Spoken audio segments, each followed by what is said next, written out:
Welcome to the 10th annual Shorecast. That's right. This is a big one for us. We've been around for 10 years now.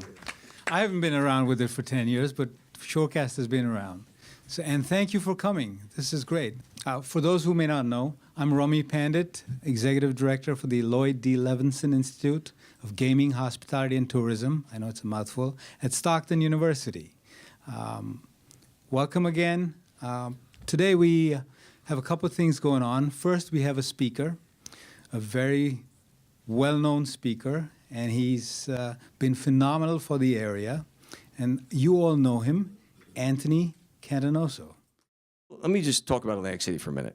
Over the last 2 years, I've given speeches in St. Louis, Washington, D.C., Philadelphia, and New York City.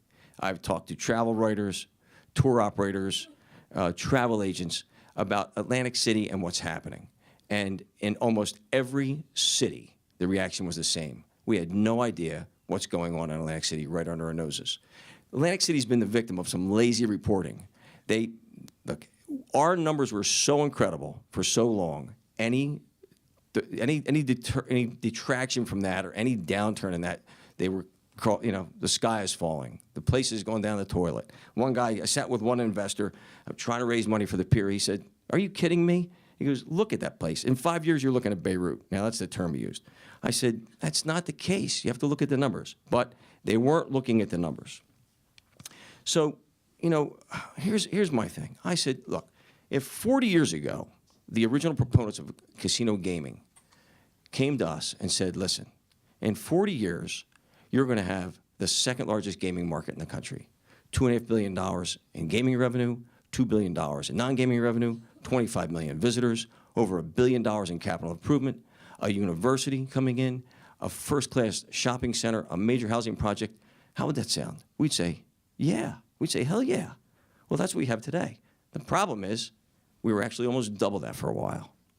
So Atlantic City had lightning in a bottle, and like all good things, people are going to realize, wow, we want some of that. So they pried the lid off our bottle, and the competition poached half our business.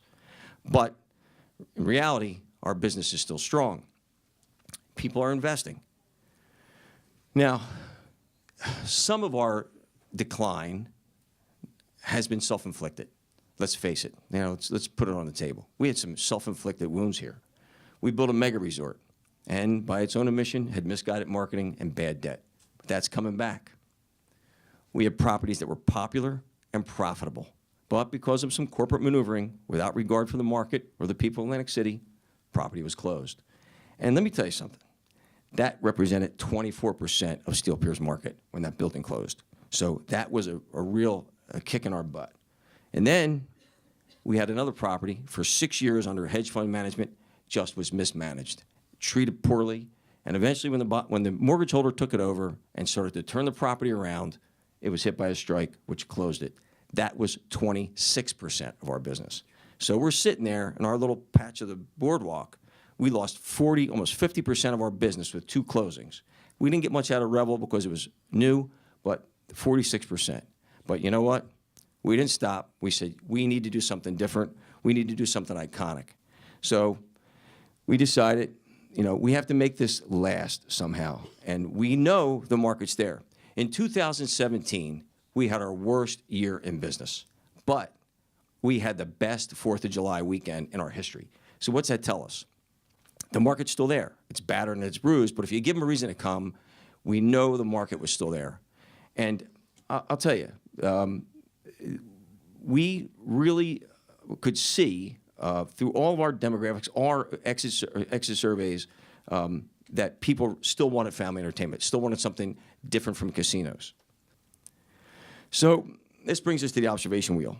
We knew in Atlantic City that we needed an iconic attraction, something that had to be bigger, better, less seasonal, and something that people of all ages can enjoy. So the observation wheel seemed like the obvious answer. In closing, I have to tell you, the wheel has opened up to, and it's meeting all our expectations. Our ridership is great. The thing we're most excited about, it's become the centerpiece of the resurgence of Atlantic City. So you'll see it. We're seeing it in more print media as it goes along, and it's really it's really a good feeling for us to see something like this take hold. So I would invite all of you to come out and take a stroll on the boardwalk and ride the ride. Even if it's a little cold or a little warm, we'll take care of you because it's climate controlled. And just enjoy the Atlantic City, which is the original world's favorite playground. But thank you for your time. I appreciate it. And folks, I'm certain that the wheel is going to do for Atlantic City what the eye has done for London. So good job, Tony. It's going to work.